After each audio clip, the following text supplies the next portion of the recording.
ఆంధ్రాలో బోనాలు మీరు ఎప్పుడైనా చూసారా? అయితే చూసేయండి. ఈ సంవత్సరం మా కుటుంబం అనకాపల్లి మూకాంబిక అమ్మవారికి బోనాలు సమర్పించడం జరిగింది. అయితే ఈ కార్యక్రమంలో మల్లసాల్ భరత్ గారు పాల్గొన్నారు. అయితే మేము బోనాలకి పసుపు కుంకం వేసి వేపాకులు పెట్టి అంచక్క బోనాలు సమర్పించి అమ్మవారికి ముగ్గు వేసి తీర్థ ప్రసాదాలతో బోనాలు సమర్పించడం జరిగింది. అయితే ఇప్పుడు ఈ బోనాలతో మేము అనకాపల్లి పురవీధుల్లో తిరిగిపోతున్నాం. అయితే అనకాపల్లి అమ్మవారికి ఆరతులిచ్చి పూజలు సమర్పించి బోనాలు మేము స్టార్ట్ చేశాం. అమ్మవారికి తీర్థ ప్రసాదాలతో పాటు అమ్మవారికి నీళ్లు వేసి బోనాలను పురవీధుల్లో స్టార్ట్ చేశాం.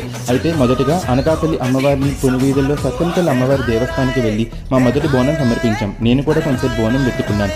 తర్వాత మన ధైర్యలక్ష్మి అమ్మవారి గుడి దగ్గరికి వెళ్ళి బోనం సమర్పించాం. ఆ తర్వాత సంతోషిమాత అమ్మవారి దగ్గరికి వెళ్ళి మరియు పరదేశ అమ్మవారి గుడికి వెళ్ళి బోనాలు సమర్పించాం.